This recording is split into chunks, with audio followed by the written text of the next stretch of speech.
ఈ ఆర్థిక భారం తట్టుకోలేక మాకు వాస్తవానికి ఏంటంటే ఈ పరిశ్రమలు స్థాపించే కెపాసిటీ మాకు లేదండి. ప్రభుత్వం మేము మీకు సబ్సిడీ ఇస్తాము, మీరు స్థాపించే పరిశ్రమల్లో 45% మేము మీకు సబ్సిడీ ఇస్తాము అని ప్రోత్సహిస్తే మన రాష్ట్ర అభివృద్ధికి ఉపయోగపడుతుందన్న ఉద్దేశంతో మేము పరిశ్రమలు స్థాపించాము. మాకు ఆ స్తోమత లేకపోయినా అప్పులు తెచ్చి బంగారాలు తాకట్టు పెట్టి తీసుకొచ్చి పరిశ్రమ స్థాపించాం. ఒక్క సంవత్సరం కాలంలో ఇవ్వాల్సిన సబ్సిడీ అమౌంట్లని గత 5 సంవత్సరాలకి ఇవ్వకపోతే మా పరిస్థితి ఏంటి? ఈ రోజున పిల్లలు బాధలు ఎట్లా ఉన్నాయంటే కేవలం స్కూల్ ఫీజులు కూడా కట్టుకోలేని పరిస్థితికి వచ్చాము. ఈవిడ మా ఆవిడ గారండి. పెళ్లి చేసుకునే టైంలో మా అత్తగారు నాకు ఆ అమ్మాయితో పాటు బంగారాన్ని కూడా ఇచ్చారు. ఈరోజు ఆ ఒంటి మీద బంగారం లేకుండా పోయింది. ఇది నా ఒక్కడి పరిస్థితే కాదండి, రాష్ట్రంలో ఉన్న ఎస్సీ ఎస్టీ పారిశ్రామికవేత్తలు అందరి పరిస్థితి ఇదే. మీరు ధర్నాకి మేము ఇప్పటికే చాలాసార్లు ధర్నాలు చేసాము, వినతి పత్రాలు ఇచ్చాము, ర్యాలీలు ఇచ్చాము. అక్కడ వచ్చిన 2000 మంది అయినా 1000 మంది అయినా ఒక్కడి ఒంటి మీద కనీసం ఒక కాసు బంగారం కూడా ఉండదండి. ఆ పరిస్థితికి దిగజారిపోయాము. ప్రభుత్వాలకి అధికారులకు వినతి పత్రాలు ఎన్నోసార్లు అందించాము, కానీ ఏ విధంగా కూడా స్పందన లేదు. ఇక మా కడుపు కాలి రోడ్ల మీదకి వచ్చాము.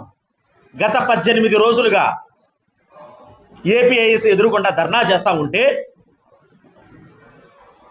అధికారులకు ఇబ్బంది అవుతుందని తీసుకెళ్ళి మమ్మల్ని ఒక మూల పడేశారండి. ఆ మూలలో టెంట్ వేసి మేమే వేసుకున్నాం, చందాలు వేసుకున్నాం, మనిషికి 1000 రూపాయలు 500 వేసుకుని చందాలు వేసుకుని టెంట్ వేసుకున్నాం.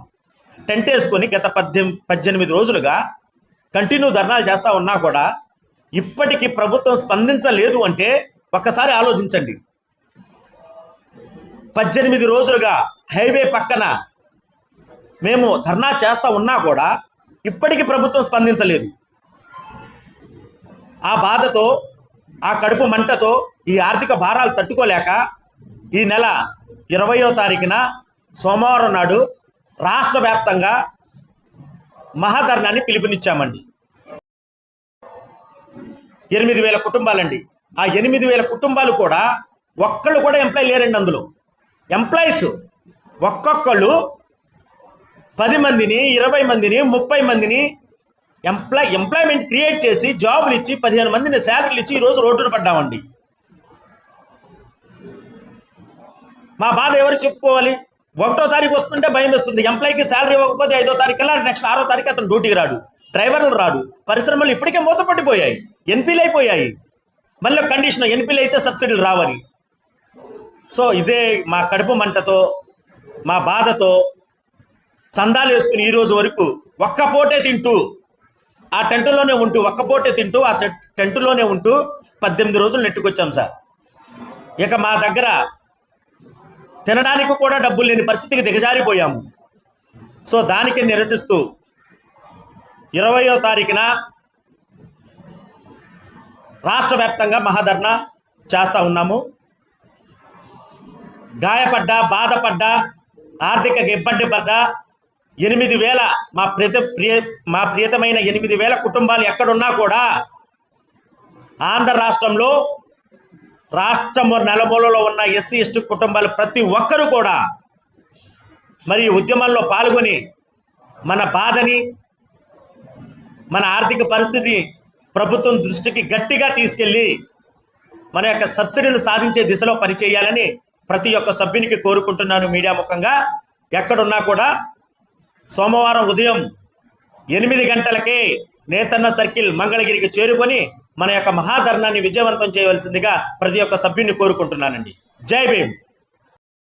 ఎస్సీ ఎస్టీ పారిశ్రామికవేత్తలు ఎక్కడున్నా కూడా 8000 మంది వాళ్ళ కుటుంబాలతో మరియు మా మీద ఆధారపడ్డ కుటుంబాలతో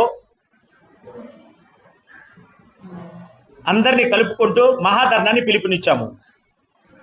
మాకు సపోర్టుగా ప్రజా సంఘాలు వచ్చినాయి, మద్దతుదారులు వచ్చారు. వాళ్ళందరికీ కూడా పేరు పేరు ఇప్పటికి వచ్చిన వాళ్ళందరికీ పేరు పేరున కృతజ్ఞతలండి. ఇంకా ఒక్కసారి ఆలోచించండి.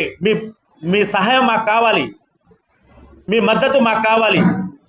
రాష్ట్రంలో ఎస్సీ ఎస్టీల పట్ల జరుగుతున్న అన్యాయం మాకు కావాలి. అన్యాయం జరుగుతుంది, దాన్ని ప్రశ్నించే మా గొంతుకు మీ గొంతు తోడవ్వాలి.